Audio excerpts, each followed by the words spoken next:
Raving Evangelist Unedited. Who listened to Isaiah Saldivar'S live yesterday? Did I or did I not say that he's going to be talking about how there's a huge revival sweeping the world?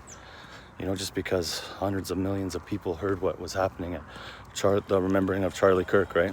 I'm going to show you some wild stuff in this video, guys. So we only got 3 minutes. Make sure you stick till the end because it's pretty crazy. You see some of these comparisons. I'm going to show you what's missing, the whole point, and what's going on and what's missing. So make sure you pay attention till the end. The revival is not happening, and this is why it's not happening. Trump, for example, he says he doesn't forgive his enemies, and he doesn't know better. So we can't blame Trump. He doesn't know any better, right? This is why he needs to hear a message of, even in that Trump, you know how you just refuse to, to forgive your enemies? We can't do it. None of us can do it. So we're no different than Trump. Peter couldn't forgive, not even one time. He chopped the guy's ear off, you remember?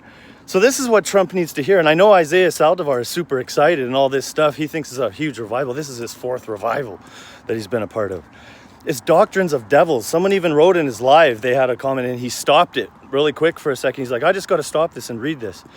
And the guy was basically saying in the comments that it's what was being preached, and that thing was a doctrine of devils. A lot of those guys were preaching about surrendering all, right, to follow Christ and turning from sins. A lot of them were talking about it. Not all of them, but a lot of them were. And now, so here's the thing. This is where it gets sticky, guys. Trump, to his own admittance, right? He said it. He's not forgiven his enemies. Now, Isaiah Saldivar, if this is a big revival happening, this is what it looks like. Trump's going to have to get in the church now. And once he starts telling people that I'm not forgiving anybody, they're going to be like, well, you're not born again and saved. And this is when the judgment starts. Well, you just don't know it, Trump, because you're not in the church yet.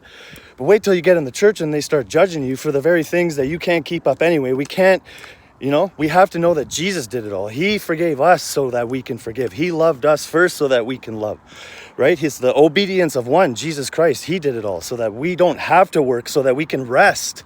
Thank you. This is the message that Trump and the whole world and everybody in that stadium needed to hear. Again, I said it in other videos, but that is the message they need to hear, of simple faith and belief.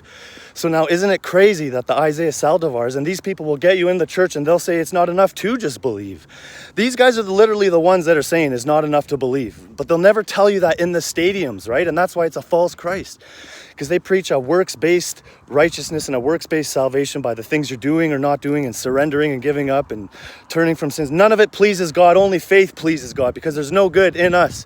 So that's what needed to be preached. But in Isaiah Saldivar's meetings and his churches, when he gets you into his buildings, they're going to say it's not enough to just believe. But let me tell you something. It is enough to just believe on Jesus to get born again and saved. Cheers, peace.